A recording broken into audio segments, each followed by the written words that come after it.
remain hot all the way to the shower head.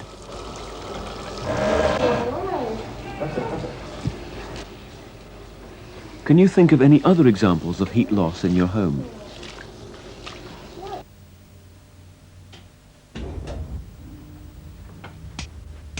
Here, energy transfer is causing light. What else do you think might be happening? About 10% of the energy entering a light bulb gives rise to light. The other 90% generates heat. Lost heat? Well, that depends. With a little imagination, that heat could be used to cook dinner. Can you think of other ways of using this energy before it's lost into the environment?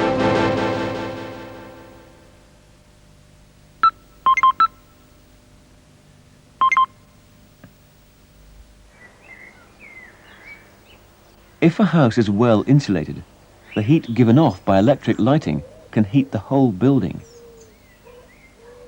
Most of this house is insulated by a thick cover of earth, like the insulation we saw around the hot water pipes.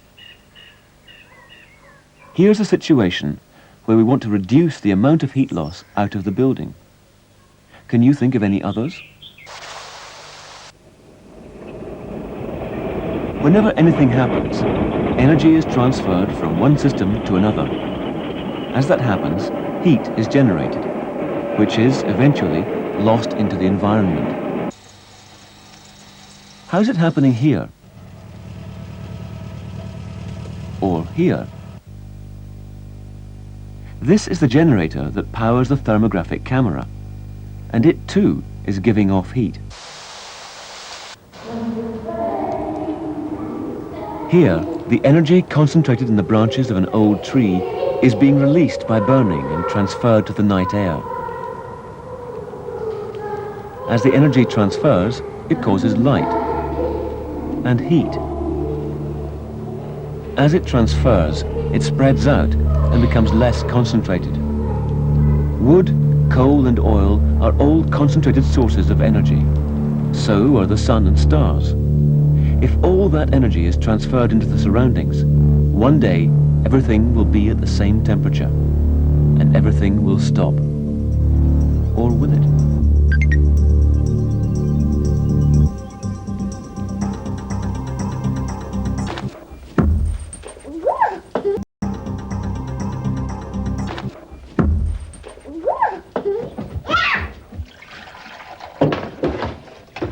You sleep well? Not too bad. Are you finishing off? All families are busy in the mornings, getting their breakfast and remembering to get everything done. Let me just put that there. Now let's brush your teeth. But our family has one extra thing to do. We have to remember to give the children some medicine. Both our children suffer from asthma. Here's your medicine. There's your... Are you going to do it yourself? Yes. All right, you sure you can No, do do it? it. The children have to take an inhaler, and this is a way of getting the medicine that they need down into the chest, where it will do them some good. That's good. Right, now, let's get on to you, Harry. So you take a big puff now. And hold it at it, lovely, and... Asthma is a very common condition. At least 1 child in 10 suffers from it. So I have to keep a careful watch on a lot of children at work. I'm a doctor, and Hardeep is one of my young patients who often has a bad chest. Hardeep Mahal, room 5, please. This is just a way of checking how bad your chest is. Okay, you take a big breath and you go... When you've got asthma, you find it hard to take enough breath, enough air into your chest to do what you want. What people actually find is that they can sometimes get air in, but they can't get it out again. The peak flow meter is a way of measuring how fast air is blowing out. Well, that's pretty good. That's very good. You sit down again. Right. Now, that's shown that he's wheezing at about 150 on the meter here. Now, he should be doing a bit better than that when he's well. And what I think we need to try and do is to give him an inhaler to take instead of tablets or syrup. Now, the best person who's teaching these things, actually, is my nurse. I don't know if you've met Sister Anderson. Right, you stand up to use it then. All right. One of the things that the nurse has to do balls you can get up. is to find out Well done. how well Another Hardeep one. can use an inhaler. That's terrific. Can you get the blue one up? And she measures this with this gadget which Hardeep has to suck Very on. well done. And it measures really how hard he can suck. 2 balls up. So that gives me an idea of a different sort of hailer that he'd be able to use. This way we can decide what kind of inhaler is best. And here we've got it, and it's called a rotahaler. All right? Yeah. And in this little box you can carry all the tablets in it that you need for your day. Okay. Right. I'm going to show you on mine first of all. Right, we take one of these. The medicine in Hardeep's inhaler is going to help his chest to open out those tiny little airways at the bottom of his chest, which means that more air can get down there, and that means he'll be able to breathe more easily, especially when he has to breathe more quickly, like when he's running around. Again, you can use your fingers if you want to. All right. Sally has had asthma since she was 2, and she's now 11. In the last year, it's got worse. I'm not sure if I've grew out of it or not. I don't know. It would certainly be nice if I grew out of having asthma, but if I didn't, I know I've got my inhaler. When I was little, if I got wheezy or I felt the tightness in my chest, I used to feel frightened. Even if I did have my inhaler, I used to feel really frightened. But now, I know that it does me good, and I know that I can rely on my inhaler to help me. I use my inhaler usually 4 times a day, and also when I need it. First, when I get up in the morning, at lunchtime, when I come home from school, and just before I go to bed, and any other time I need it, like when I go windsurfing. If you take your inhaler before you go on the water, then you feel more safe. You almost know that you're not going to get wheezy. I try to take my inhaler wherever I go and try not to forget it. I lead a normal life like everyone else, and I just have to learn when to take my inhaler and not to be stupid and not take it, and I lead a normal life.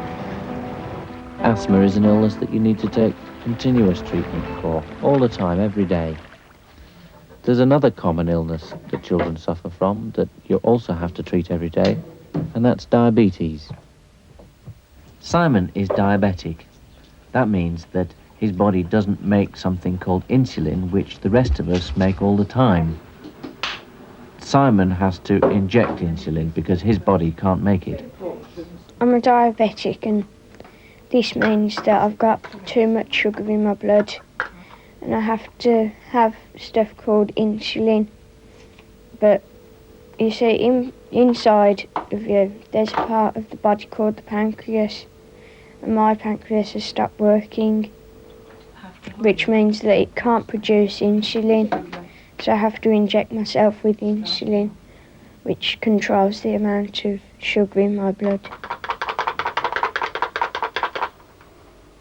I was about 8 years old when I first noticed that I was diabetic. I was playing outside, and every 5 minutes I just had to sit down because I couldn't carry on and coming in for drinks.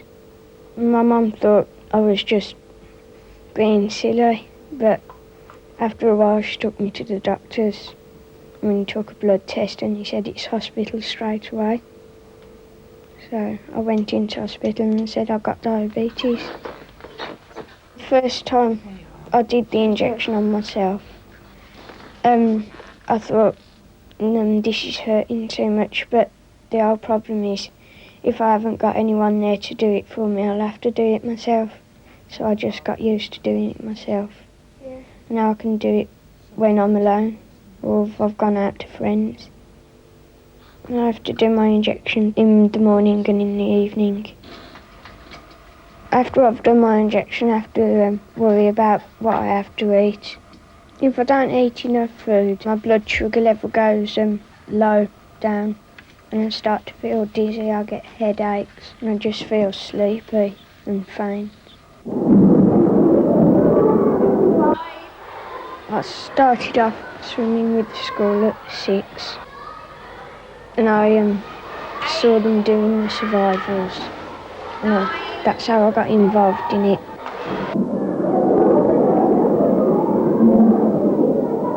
First of all, started off with my bronze survival, worked up to silver and then on to gold. Right, okay now, close off and make me a float. When you've inflated it, you float for 5 minutes, okay? The whole idea of the test is so that you know what to do if a ship sank and you were clothed, and if you were swimming and there was oil on the top of the surface, you could go under it, you'd know how far down to go and how far along to swim, and you'd know how to save yourself.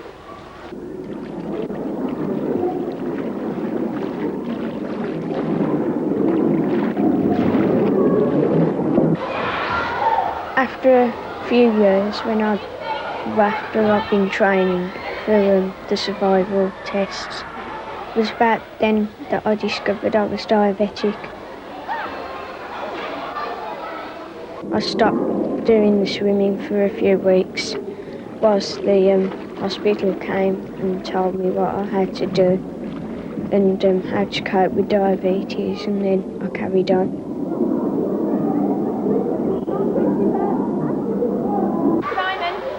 After taking exercise, Simon might feel faint and he will need a sugary drink or something sugary to eat.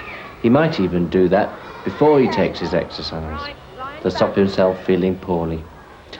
He has to be careful to keep a balance between the insulin which he injects and what he eats and drinks. And he does this by checking the sugar in his blood.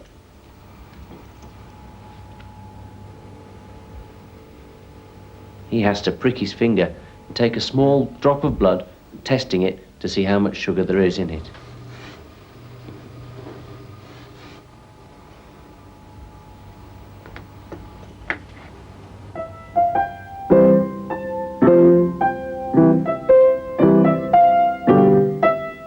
Having injections doesn't really worry me now, being as I've been having them for 2 years. It does sometimes bother me about knowing that I've got to do it for life now, but I'm grateful that there is a drug, because if there wasn't, I probably wouldn't be here.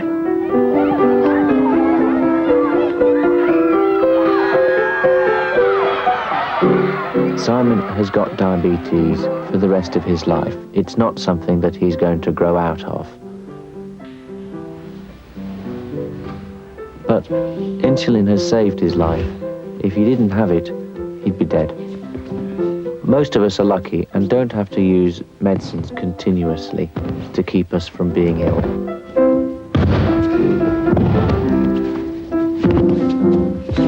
We only need drugs or medicines when we're feeling quite poorly and the doctor decides that we need them to help us get better, and then we get them from the chemist. Just a minute, it won't take me very long to do.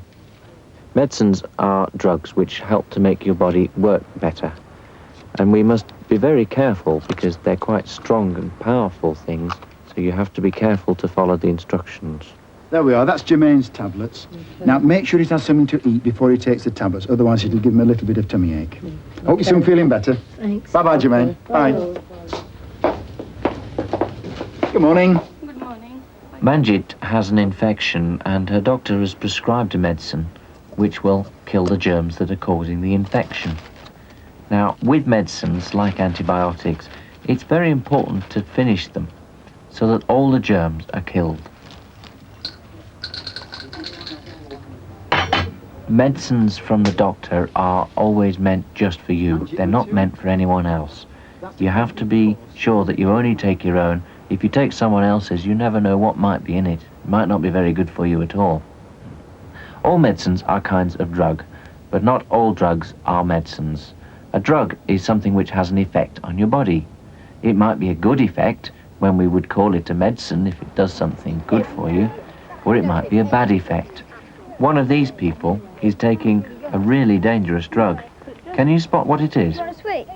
Thanks. Do you want a crisp? Thanks. A cigarette is a kind of a drug, and it can kill you. It's addictive, which means that once you've started to take it, it's very difficult to stop. Another drug that's bad for you is alcohol. It has lots of bad effects on you, particularly on the brain.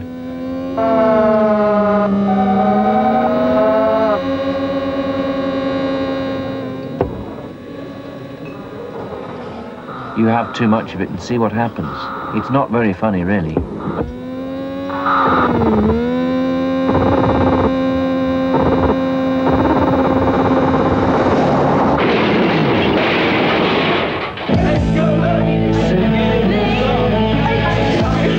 People usually start using bad drugs like alcohol and smoking because their friends do, and it seems harmless at first. In fact, it seems a lot of fun.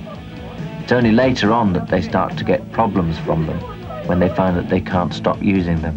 If you keep on doing it, you get into more and more trouble.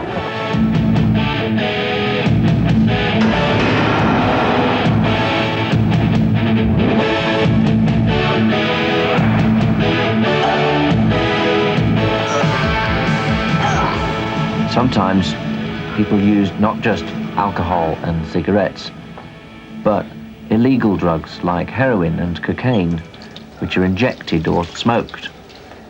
These are very, very hard to stop. With a drug that you're addicted to, like heroin and cocaine, you need more and more and more of it. And it can get very, very bad until you become seriously ill and you perhaps even die. Remember that there are good drugs and bad drugs. Good drugs help you, and they're given to you by an adult that you can trust, like the doctor or the chemist or your parents. Bad drugs don't help you. Taking them is just asking for trouble.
We've all come to accept that bottle banks are a good thing. They certainly keep the place tidy. But why bother recycling the glass?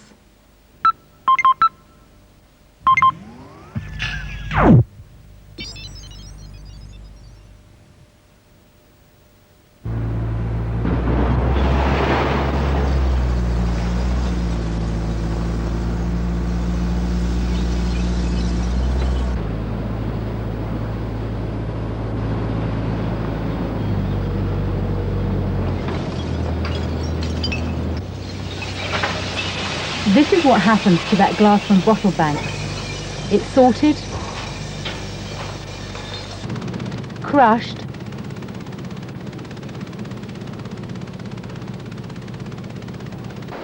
and then melted to make new bottles.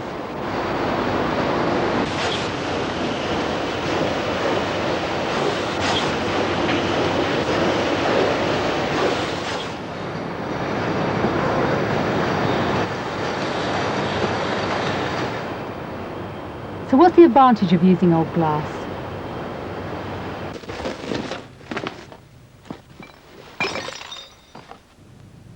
You might think it's because the raw materials needed to make new glass are expensive, in short supply, or come from distant parts of the world. But what about this? The raw material from which glass is made, sand. There doesn't seem to be a shortage of that.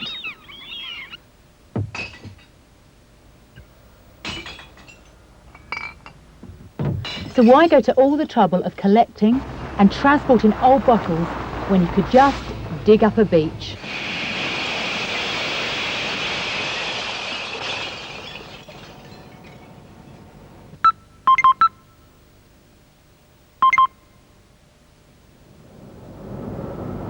The answer is here, in the glass furnace. Melting crushed glass requires less energy than melting sand.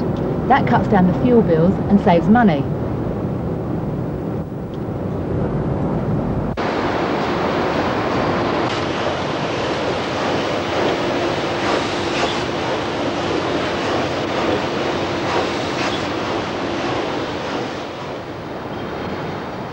What other materials can we recycle?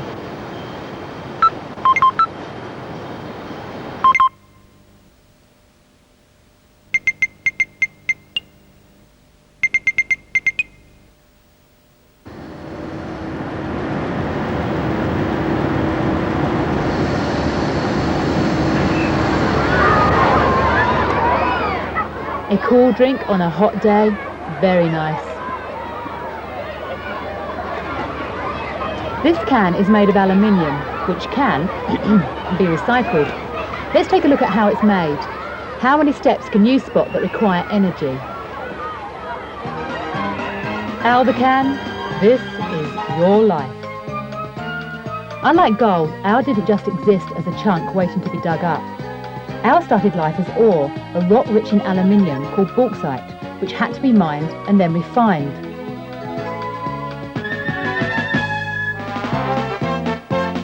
And Al's not a local either. To be with us here today, he had to travel halfway around the world from Jamaica or Guyana or even Australia. Before starting work as a fully qualified can, Al's ore was crushed and then smelted. That is, turned into pure aluminium. Then rolled into sheets and then pressed into shape before being delivered to work for you.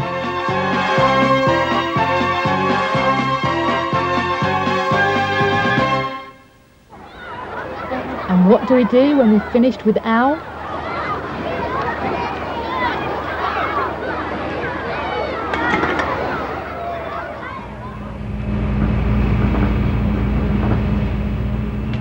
Economics isn't only about not throwing money away. It's about carefully managing resources like energy. Aluminium is expensive because we need to harness a lot of energy to produce it. Throwing cans away wastes all the energy that went into producing them. Every year we waste enough energy to power all the cars in Britain for 35 minutes. Or turn on all the lights in London for 4 days. Or run this record player for 2 million years. What a waste.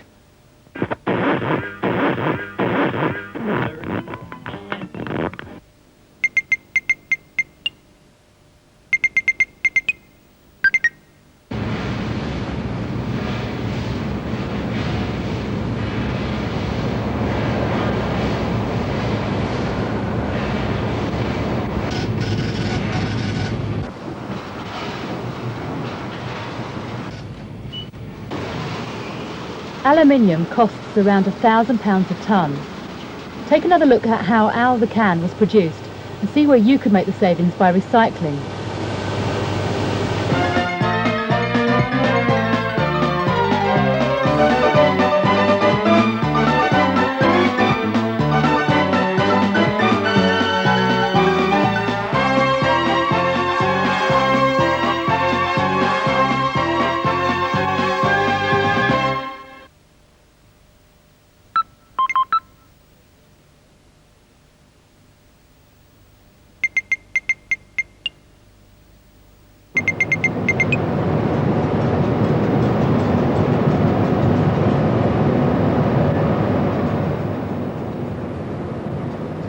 So why does aluminium smelting take up so much energy?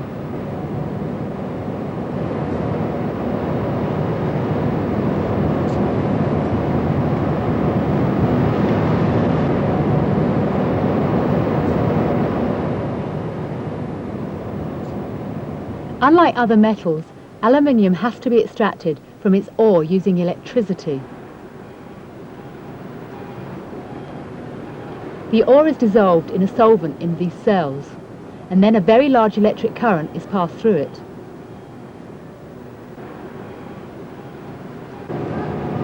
The process takes place at very high temperatures, over 900 degrees Celsius, and as you can imagine, consumes huge quantities of electricity.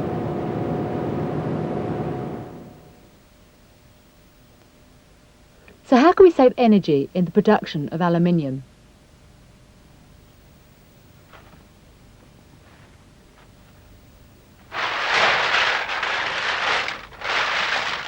You might be taking part in a can recycling scheme.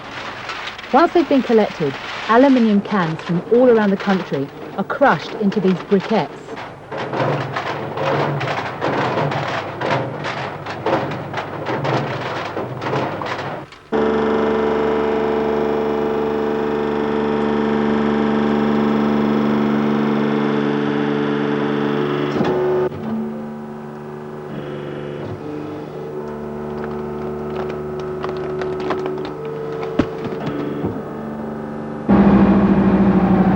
Don't forget that transporting cans for recycling costs money.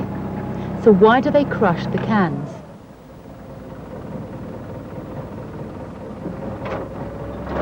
The briquettes are taken to a furnace and then melted. This process requires only 10% of the energy used in the original electrical process of smelting, some saving.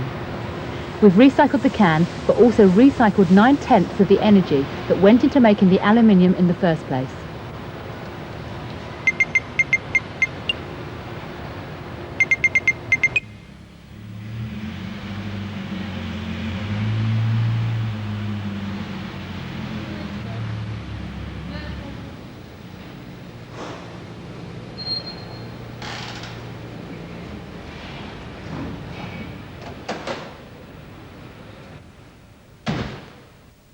We all want to save energy by recycling our household rubbish, but that takes energy too, even though no one pays us to do it.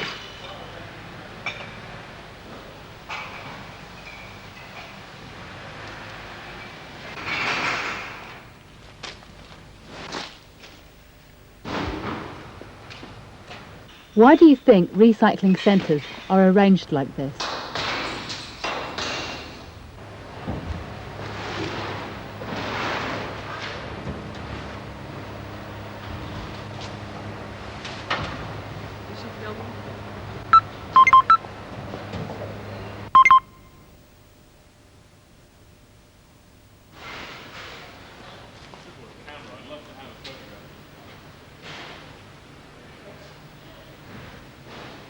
Recycling works best when materials are pure. Sorting some materials is easier than others.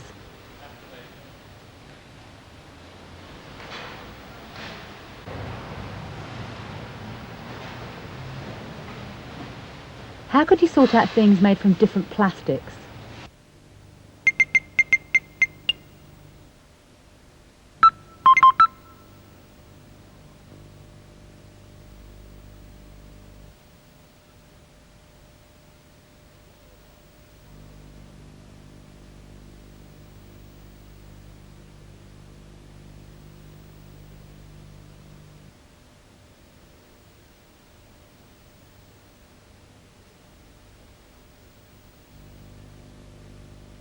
Well, that's one method that seems to work.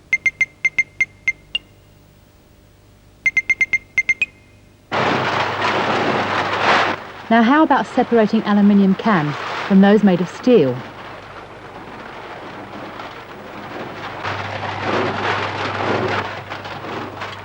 At the top of this conveyor belt, a magnet attracts the steel cans because they contain iron.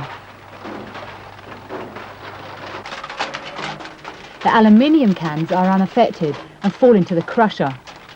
The iron cans fall into another hopper. What do you think happens to them?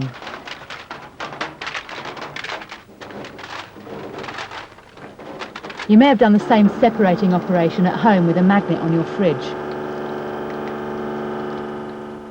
Aluminium cans are so easy to recycle that 1/6 of all the aluminium recycled worldwide is from American soft drinks. The properties of aluminium make cans easy to recycle as well as economic, energy-wise. Can you think what would make a thing not worth recycling, energy-wise?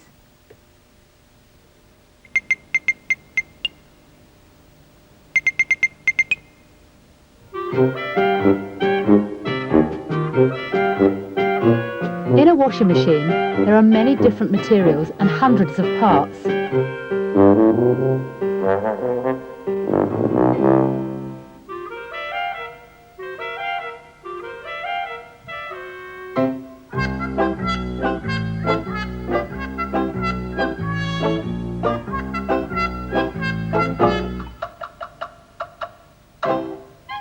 Sorting out all the materials will be a very expensive process, consuming a lot of time and energy.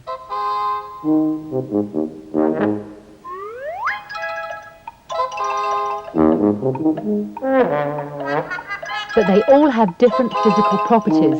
So what could you do?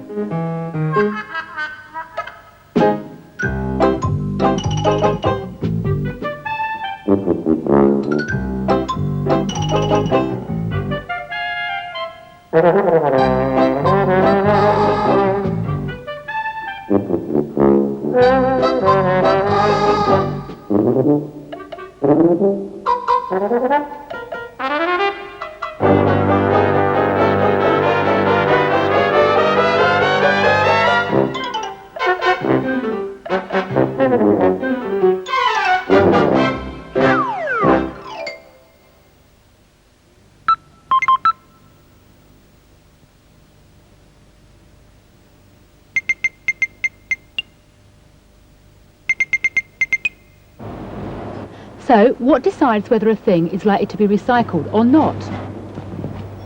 It depends how much energy we have to harness in recycling the material. That's energy to collect, transport and sort the materials, as well as to perform any chemical processes. So let's compare the energy we have to put in to recycle different materials.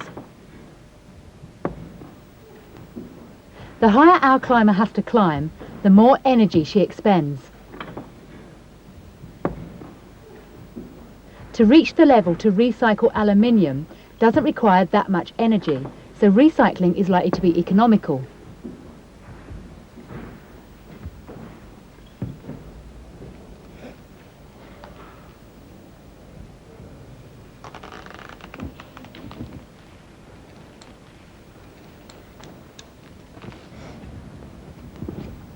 But to recycle complex materials, there is a higher energy barrier to overcome. Our climber has to climb further up the wall.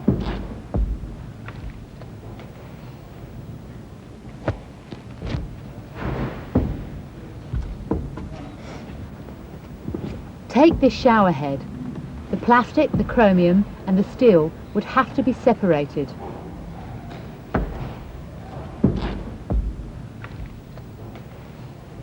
That's likely to make it much more expensive.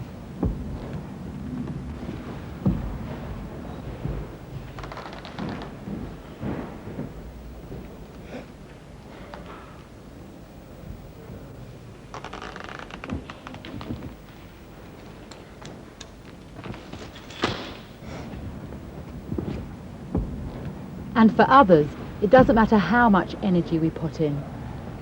Like the plastic making up this toilet seat. However hard our climber tries, however much energy she puts in, the chemical changes involved in making this particular plastic are irreversible.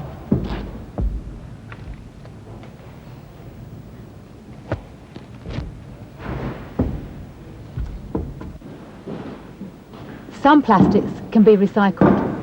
This can't.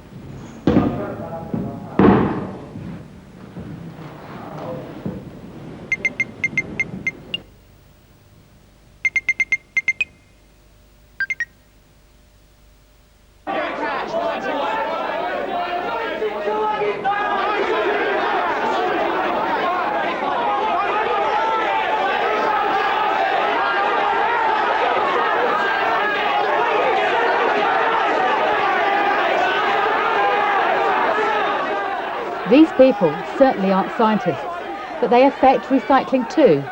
How?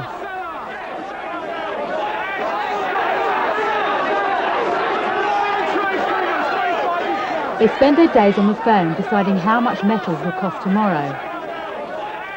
They've probably never seen a lump of metal, but if they set the price of a raw material high enough, recycling will be much more likely than if the raw material is cheap. But how much do the prices of raw materials change? The cost of copper has changed in the last 10 years, from £500 to £1,000 per tonne. Let's say this is how much it would cost to recycle copper. Can you see in which years recycling is cheaper than buying new copper?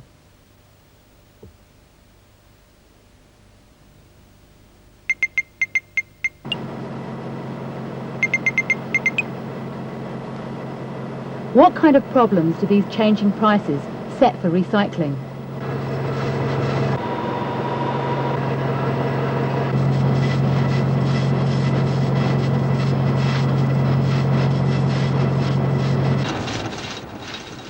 This newspaper press can run on recycled paper, and sometimes does. But the price of recycled paper changes too. And if there aren't enough factories producing recycled paper at a low enough price, we end up with this. Used paper collected for recycling just rotting away, whilst yet more trees are cut down to make even more paper.